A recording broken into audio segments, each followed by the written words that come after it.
इस वीडियो में हम डेटोनेट द मैक्सिमम बॉम्ब्स इस प्रॉब्लम को डिस्कस करेंगे। इसकी कैटेगरी है मीडियम। इस प्रॉब्लम में आपको कुछ बॉम्ब्स के कोऑर्डिनेट दिए हुए हैं और उनकी रेंज दी हुई है। कैसे? यहाँ पर आपको बॉम्ब्स आई के एक्स कोऑर्डिनेट, वाई कोऑर्डिनेट और उसका रेडियस, जैसे मान लो वो 1,2 यहाँ पर है और साथ में इसका रेडियस। रेडियस से क्या होगा? इसका एक सर्कल बनेगा जो कि इसकी रेंज होगी। इस तरह से हमें कुछ बॉम्ब्स के कोऑर्डिनेट्स और उनके रेडियस दिए हुए हैं। हमें क्या करना है? हमें एक सिंगल बॉम्ब को डिटोनेट करना है। डिटोनेट का मतलब हुआ कि उसको फोड़ना है। वो कौन सा बम होगा वो हमारी चॉइस हो सकती है। जब हम एक बम को फोड़ेंगे तो इसकी रेंज में जो जो बॉम्ब्स होंगे वो भी फूट जाएंगे। जैसे मान लो इसकी रेंज में यहाँ पर एक बम था, यहाँ पर एक बम था, तो ये दोनों बम भी फूट जाएंगे। फिर मान लो इस बम की रेंज ये थी, इसमें जो जो बॉम्ब्स होंगे वो भी फूट जाएंगे। सिमिलरली इस बॉम्ब की रेंज मान लो ये थी, इसमें जो जो बॉम्ब्स होंगे वो भी फूट जाएंगे। इन बॉम्ब्स की रेंज में अगर कोई और बॉम्ब होगा, मान लेते हैं एक बॉम्ब इसकी रेंज में, तो ये बॉम्ब भी फूट जाएगा। हमें रिटर्न क्या करना है? अगर हम किसी बॉम्ब को डिटोनेट करना चूज करते हैं तो उस बॉम्ब से कितने बॉम्ब डिटोनेट होंगे। जैसे अगर हम इसमें देखें, एक ये हुआ सेल्फ जिसको हमने डिटोनेट किया, एक ये हुआ, एक ये हुआ, एक ये हुआ, हमारे 4 बॉम्ब डिटोनेट हुए। और हमें इस नंबर को मैक्सिमाइज करना है। मैक्सिमाइज करने का मतलब हुआ कि हमें उस बॉम्ब को डिटोनेट करना चुनना है जिसको अगर डिटोनेट करें तो हमारे मैक्सिमम बॉम्ब डिटोनेट हो। जैसे यहाँ पर हमें एक एग्जांपल दिया है, हमें 2 बॉम्ब दिए, एक बॉम्ब है आपका यहाँ पर और एक बॉम्ब है यहाँ पर। इस बॉम्ब की रेंज, ये जो ग्रीन सर्कल है, इतनी है। इस बॉम्ब की रेंज, ये जो ब्लू सर्कल है, इतनी है। अगर हम इस ग्रीन बॉम्ब को चुनेंगे तो क्या होगा? केवल ये ग्रीन बॉम्ब ही फूटेगा। ये वाला हमारा बॉम्ब इस ग्रीन सर्कल की रेंज में नहीं आ रहा। लेकिन अगर हम ये वाला बॉम्ब चुनेंगे तो ये ग्रीन वाला भी इसकी रेंज में आ रहा है, तो ये ग्रीन वाला भी फूट जाएगा। तो इस केस में हमें क्या रिटर्न करना है? ये वाला बॉम्ब चुनेंगे, हमारे 2 डिटोनेट होंगे, तो 2 बॉम्ब ये रिटर्न करना है। तो इस एग्जांपल से हमें क्या पता चलता है कि हर बॉम्ब की रेंज अलग अलग हो सकती है और ज़रूरी नहीं कि अगर हम इस बॉम्ब को चुन रहे हैं तो दूसरा डिटोनेट होगा ही होगा, और अगर दूसरे को चुन रहे हैं तो हो सकता है कि पहले वाला डिटोनेट हो जाए। सब किस पर डिपेंड करेगा? हमारे बॉम्ब के रेडियस पर। इसी तरह इस एग्जाम्पल में हमें कुछ बॉम्ब्स दिए हुए हैं। इसमें कह रहे हैं कि अगर हम इस बॉम्ब 0 को चुनेंगे तो क्या होगा? इससे 1 और 2, ये दोनों इसकी रेंज में, तो ये दोनों फुट जाएंगे। फिर 2 की रेंज में 3 है तो 3 फुट जाएगा, और 3 की रेंज में 4 है तो 4 फुट जाएगा। हमारे सारे बॉम्ब फुट जाएंगे। इसलिए हमें 0 बॉम्ब ये चुनना है और हमारा इससे आंसर क्या आएगा? 5। तो हमें 5 रिटर्न करना है। नाउ अगर हमारा कोई बॉम्ब यहाँ पर होता तो वो इसकी रेंज में नहीं आता, और इसकी रेंज में मान लो हमारे 5 और बॉम्ब्स होते, तो हम इसको डिटोनेट करना पसंद करते हैं क्योंकि हमारे इससे टोटल 6 बॉम्ब फूटेंगे, तो इसलिए हम इसको चुनते हैं। तो इस तरह से अगर हमें कुछ बॉम्ब्स की लोकेशन और उनकी रेंज दी हुई हो तो हमें ये बताना है कि हम कितने मैक्सिमम बॉम्ब को फोड़ सकते हैं। हमारे पास चॉइस केवल एक है कि हम केवल एक बॉम्ब को डिटोनेट कर सकते हैं। अगर हमारे पास एक बॉम्ब है, ये किस किस बॉम्ब को फोड़ सकता है? जो इसकी रेंज में होंगे। मान लेते हैं इसकी रेंज में 3 बॉम्ब्स हैं। फिर ये बॉम्ब्स किसको फोड़ सकते हैं? जो इसकी रेंज में होंगे, उन बॉम्ब्स को फोड़ सकते हैं, राइट। तो अगर हम इसको डिटोनेट करेंगे तो ये सारे, पहले इसकी रेंज वाले फिर इनकी रेंज वाले सारे बॉम्ब्स फूटेंगे। नाउ हमारे पास इस क्वेश्चन में 2 सब प्रॉब्लम्स बनेंगी। पहला तो मैं ये कैसे फाइंड आउट करूं कि मेरे 2 बॉम्ब्स रेंज में है या नहीं, यानी कि अगर मैं इस बॉम्ब को डिटोनेट करता हूं तो मेरे कौन कौन से बॉम्ब फूटेंगे, कौन कौन से बॉम्ब इसकी रेंज में आ रहे हैं। बेसिकली जो इनके बीच का डिस्टेंस है वो मेरी इसकी रेंज यानी कि इसके रेडियस के अंदर है या नहीं है। पहला पार्ट तो ये। फिर सेकंड पार्ट, मुझे ये पता चल गया कि मेरे कौन कौन से बॉम्ब इस बॉम्ब की रेंज में है। सिमिलरली इन बॉम्ब्स की रेंज में कौन कौन से बॉम्ब्स हैं।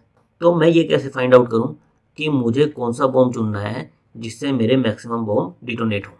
सो फॉर फर्स्ट पार्ट, जिसमें हमें ये फाइंड आउट करना है कि हमारी रेंज में 2 बॉम्ब्स हैं या नहीं है, तो उसके लिए हम क्या यूज़ कर सकते हैं? Euclidean distance. यूक्लिडियन डिस्टेंस आपका किस लिए यूज़ होता है?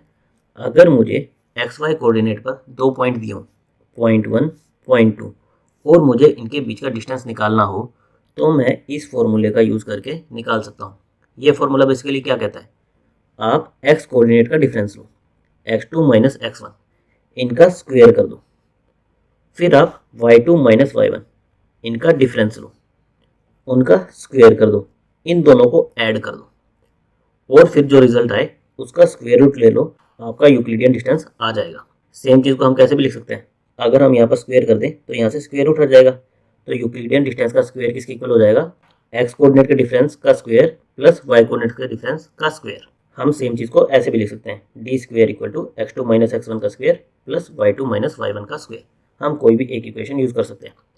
इससे हमारा क्या हुआ, दो पॉइंट के बीच में डिस्टेंस आ गया। हमें चाहिए क्या था कि हमारे बॉम्ब की रेंज में है या नहीं। अगर मान लो 1 मेरा फर्स्ट बॉम्ब है, 2 मेरा सेकंड बॉम्ब है, तो 2 मेरे फर्स्ट की रेंज में है या नहीं है। तो इसके लिए मुझे क्या करना पड़ेगा, मेरे पास 1 की रेंज है, बेसिकली रेडियस है, तो मैं उसको यूक्लिडियन डिस्टेंस से कंपेयर कर लूँ। अगर हमारा डिस्टेंस रेडियस से कम है, रेंज के अंदर अंदर है, तो इसका मतलब क्या हुआ कि हमारे बॉम्ब्स रेंज में है, अदरवाइज नहीं है। सेम चीज़ D less than equal to R, इसको हम कैसे लिख सकते हैं, D square less than equal to R square. D square से क्या होगा हमारा, यहाँ पर हमें स्क्वायर रूट नहीं लेना पड़ेगा, डायरेक्ट इससे आ जाएगा, और जो हमें रेडियस दिया होगा उसको इंटू आर करके हम आर स्क्वायर भी निकाल लेंगे। तो फर्स्ट पार्ट के लिए तो हम ये कर सकते हैं, हमें ये पता चल जाएगा कि हमारे बॉम्ब्स रेंज में है या नहीं है। इसका हम यूज़ कैसे करें, अगर हमें बॉम्ब्स के कोऑर्डिनेट्स और रेडियस देने की बजाय ये बता दिया होता कि हमारे बॉम्ब्स की रेंज में कौन कौन से दूसरे बॉम्ब्स आ रहे हैं। जैसे अगर हमें ये बता देते कि फर्स्ट बॉम्ब इसकी रेंज में सेकंड बॉम्ब आ रहा है, थर्ड बॉम्ब आ रहा है, फोर्थ बॉम्ब आ रहा है, सेकंड बॉम्ब की रेंज में थर्ड बॉम्ब आ रहा है और फिफ्थ बॉम्ब आ रहा है, फिफ्थ बॉम्ब की रेंज में सिक्स्थ बॉम्ब आ रहा है, सिक्स्थ बॉम्ब की रेंज में फोर्थ बॉम्ब आ रहा है और आपका सेवन्थ बॉम्ब आ रहा है। हमें इस तरह से बता देते और पूछते कि आप बताओ कि आप कौन सा बॉम्ब चुनोगे जिससे कि आपके मैक्सिमम बॉम्ब डेटोनेट हो। तो इसमें हम क्या कर सकते थे, हम सिंपली इसको एज अ ग्राफ कंसिडर कर सकते थे, डायरेक्टेड ग्राफ। डायरेक्टेड क्यों, क्योंकि 1 की रेंज हो सकता है ज़्यादा हो, 2 की रेंज कम हो, तो 1 की रेंज में तो 2 आए लेकिन 2 की रेंज में 1 ना आए। ऐसा हो सकता है ना कि 1 की रेंज ज़्यादा है तो 1 की रेंज में 2 आ रहा है, 1 फोड़ूंगा तो 2 फूटेगा, लेकिन 2 की रेंज छोटी है तो 2 की रेंज में 1 नहीं आ रहा, तो 2 को फोड़ूंगा तो केवल 2 ही फूटेगा। तो इस तरह से मेरा एक डायरेक्टेड ग्राफ बनेगा। फिर इसमें मुझे क्या करना पड़ेगा, मैं हर एक बॉम्ब को फोड़ूंगा। जैसे मान लो मैंने 1 को फोड़ा, तो इससे मेरे कौन कौन से बम फूटेंगे, 2 फूटेगा, 3 फूटेगा, 4 फूटेगा। फिर 2 की रेंज में मेरा क्या है, 5 है, ये फूटेगा। 5 की रेंज में 6 है, ये फूटेगा। 6 की रेंज में 7 है, ये फूटेगा। मेरे सातों के सातों बम फूटेंगे। लेकिन अगर मैं 3 से शुरू करता, 3 की रेंज में तो कोई बम है ही नहीं, तो केवल 3 ही फूटता, तो इस केस में क्या होता, मेरा 1 ही फूटता। सिमिलरली अगर मैं 2 से शुरू करता, 2 फुटता, 3 फुटता, 5 फुटता, 6 फुटता, 4 फुटता, 7 फुटता, मेरा 1 नहीं फुटता, क्योंकि 1 किसी भी रेंज में नहीं है। टोटल मेरे कितने फुटते, 6 फुटते। तो अलग अलग मैं किस बॉम्ब को चुन रहा हूँ उसके अकॉर्डिंग मेरे अलग अलग बॉम्ब फूट रहे हैं। तो मुझे क्या करना होता, मैं सारे बॉम्ब्स को फोड़ने का ट्राई करता, 1 बाय 1। 1 को फोड़ता, 2 को फोड़ता, 3 को, 4 को, 5 को, 6 को, 7 को, हर एक का मेरा एक रिजल्ट आता। मैं इस रिजल्ट का जो भी मैक्सिमम है वो ले लेता और वो रिटर्न कर देता। अगर मुझे डायरेक्ट इस तरह से ग्राफ दिया होता और ये पूछ लेते कि मेरे एक बॉम्ब को फोड़ने से कौन कौन से बॉम्ब फूटेंगे, तो इसका मतलब क्या हुआ, हमें ये पूछ रहे हैं कि मेरी इस नोड से कौन कौन सी नोड्स रीचेबल है, मैं किस किस नोड्स पर रीच कर सकता हूँ। और इस तरह से जिस भी नोड से मैं मैक्सिमम नोड्स को रीच कर सकता हूँ उन नोड्स को मैं रिटर्न कर दूँ। जैसे इस केस में मैं क्या है, सारी की सारी सातों को विजिट कर सकता हूँ, तो इसका मतलब क्या हुआ कि मेरा आंसर 7 आ जाएगा। और क्योंकि मुझे नहीं पता कि मेरे कौन से वर्टेक्स से मैक्सिमम आएंगे, तो मुझे हर एक बॉम्ब को फोड़ के देखना पड़ेगा। बेसिकली हर एक नोड से मुझे BFS या DFS लगाना पड़ेगा। BFS या DFS क्यों, क्योंकि BFS या DFS आपके क्या करते हैं, आप जिस भी नोड से शुरू करो उस नोड से जो जो नोड्स रीचेबल होती हैं, जैसे 5 वाया 2 रीचेबल है, उन सबको वो विजिट कर लेते हैं, उन सबको वो विजिटेड मार्क कर लेते हैं। तो जो जो मेरी एक ट्रैवल्सर में विजिटेड मार्क हो जाएंगी, मैं बस उनका काउंट ले लूँ, उससे मुझे क्या पता चल जाएगा कि इस नोड से मैं इन नोड्स पर रीच कर सकता हूँ। तो अगर हमें ग्राफ दिया हो, सीधा सीधा ग्राफ दिया हो, तो हमारी प्रॉब्लम क्या है, सिंपल सी है, हमें हर एक नोड से DFS या BFS लगाना है और हर एक का जो भी रिजल्ट आएगा, जो भी काउंट आएगा, उन सबका लास्ट में मैक्सिमम लेना है। अब हम हमारी गिवन प्रॉब्लम जिसमें हमें बॉम्ब्स का रेडियस और उसके कोऑर्डिनेट्स दिए हुए हैं, उससे हम ये ग्राफ कैसे बना सकते हैं। अगर हम ये फिगर आउट कर लें तो हमारा पूरा प्रॉब्लम सॉल्व हो जाएगी। पहले हम ये ग्राफ बना देंगे, उसके ऊपर हम हमारा DFS लगा देंगे। ग्राफ बनाने के लिए देखो, ग्राफ में आपके क्या होते हैं, एक नोड होती है और फिर हम उसके नेबर स्टोर कर लेते हैं कि भाई इसके नेबर्स ये है। जैसे 1 के नेबर क्या है, 2 3 4 है, 2 के मेरे नेबर क्या है, 3 और 5 है, 4 के मेरे नेबर क्या है, कोई भी नहीं है। सिमिलरली 5 के मेरे नेबर 6 है। ये नेबर्स मैं कैसे फाइंड आउट कर पा रहा हूँ, बेसिकली मेरे नेबर क्या क्या होंगे, जो बॉम्ब मेरे इस बॉम्ब की रेडियस में होंगे। 5 के नेबर्स क्या क्या होंगे, जो भी बॉम्ब्स इस 5 जो इस बॉम्ब की रेडियस है, उस रेडियस में जो बॉम्ब्स होंगे वो इसके नेबर्स होंगे। और हमने ये देखा था, हम ये कैसे फाइंड आउट कर सकते हैं कि कौन सा बॉम्ब हमारी रेंज में है या नहीं है, यूक्लिडियन डिस्टेंस का यूज़ करके। तो हम क्या करें, पूरे जो हमें बॉम्ब की लिस्ट दी हुई है उसमें हम लूप्स लगा लें, 2 लूप्स लगा लें। हर एक बॉम्ब को कंसीडर करें, फिर बाकी सारे बॉम्ब को कंसीडर करें, इनके बीच का डिस्टेंस फाइंड आउट करते जाएं। डिस्टेंस के बाद हम देखें कौन कौन से बॉम्ब इसकी रेंज में आ रहे हैं। जो बॉम्ब आ रहे हैं उसको हम इसकी एडजेसेंसी लिस्ट उसमें स्टोर कर लें, उनके बीच में एक डायरेक्टेड एज है ये मान लें। सिमिलरली फिर हम क्या करें, नेक्स्ट बॉम्ब इसको कंसिडर करें, इससे सारे बॉम्ब्स को लूप लगाएं, देखें कि कौन कौन से बॉम्ब इसकी रेंज में आ रहे हैं। जो आ रहे हैं उनके बीच में हम एक एज लगा दें, बेसिकली हमारी एडजेसेंसी लिस्ट इसमें स्टोर कर लें। तो इस तरह से हमारा क्या होगा, हमारा पूरा का पूरा ग्राफ बन जाएगा। और ग्राफ बनने के बाद हम क्या करेंगे, सिंपली हर एक नोड से DFS या BFS लगा देंगे, हर एक का काउंट स्टोर कर लेंगे और लास्ट में उसका मैक्स ले लेंगे। ये हमारी ओवरऑल अप्रोच रहेगी। एक बार हम इसका कोड देख लेते हैं। कोड में हमें बॉम्ब ये as a vector of vector दिया है, बेसिकली हर एक बॉम्ब के कोऑर्डिनेट्स और उसका रेडियस दिया है। सबसे पहले हम क्या करेंगे, इसका साइज एक वेरिएबल में स्टोर करा लेंगे। फिर हमें क्या करना था, जो हमें बॉम्ब्स दिए हैं उससे हमारा ग्राफ बनाना था। ग्राफ को हम कैसे स्टोर करते हैं, एज ए एडजेसेंसी लिस्ट। तो हमने n जितने हमारे बॉम्ब थे उतने साइज का एक एरे ले लिया और हर एक एलिमेंट इसका किस टाइप का है, वेक्टर ऑफ इंट। बेसिकली हम क्या स्टोर करेंगे कि 0 के कोरोस्पॉन्डिंग मेरे कौन कौन से नेबर्स हैं। मान लो 0 से रीच कर सकता हूँ मैं 1 2 3, ये 3 बॉम्ब मेरी रेंज में आ रहे हैं, तो यानी कि 0 से 1 2 3 ये सारे 0 के नेबर हैं। और ये लिस्ट हम बनाएंगे कैसे, हम 2 लूप लगाएंगे। हम हर एक बॉम्ब को कंसीडर करेंगे, उसके कोरोस्पॉन्डिंग बाकी सारे बॉम्ब्स को कंसीडर करेंगे। जो बॉम्ब्स इसकी रेंज में आएंगे उसको हम इस लिस्ट में ऐड कर देंगे। तो हमने हर एक बॉम्ब के लिए लूप चलाया, उसका x कोऑर्डिनेट, y कोऑर्डिनेट और रेंज वो हमने 3 वेरिएबल्स में एक्सट्रैक्ट कर ली। फिर हमने दोबारा 0 से n सारे बॉम्ब्स के लिए लूप चलाया। अगर हम सेम ही बॉम्ब को कंसीडर नहीं कर रहे तो उस केस में हमें क्या करना है, दोनों बॉम्ब्स के बीच का डिस्टेंस देखना है। तो हमने दूसरे बॉम्ब के x कोऑर्डिनेट, y कोऑर्डिनेट ये स्टोर कर लिए। स्टोर करने के बाद हमें क्या करना था, यूक्लिडियन डिस्टेंस निकालना था।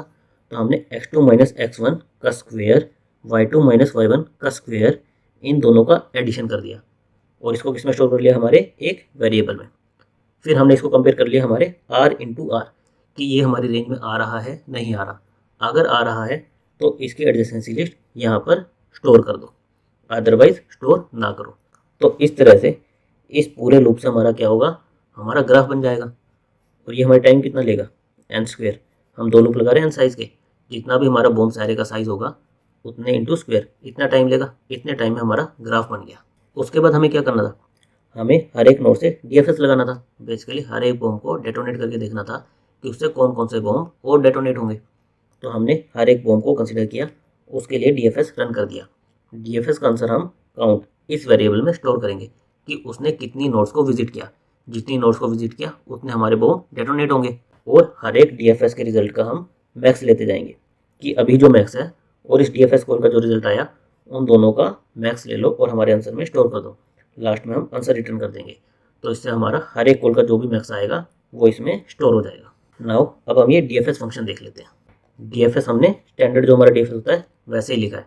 हमारा इंडेक्स है, बेसिकली वर्टेक्स, किस वर्टेक्स को अभी विजिट कर रहे हैं। हमारा एक विजिटेड एरे रहता है इसमें कि किस किस को हम ऑलरेडी विजिट कर चुके हैं। हमारी एडजेसेंसी लिस्ट बेसिकली ग्राफ पास कर देते हैं और हम इसमें एक काउंट वेरिएबल ये लेके चल रहे हैं, इसलिए कि हम कितनी नोड्स को विजिट कर चुके हैं ये काउंट मेंटेन करने के लिए। लास्ट में हम इसी काउंट के बेसिस पर मैक्सिमम रिटर्न करेंगे।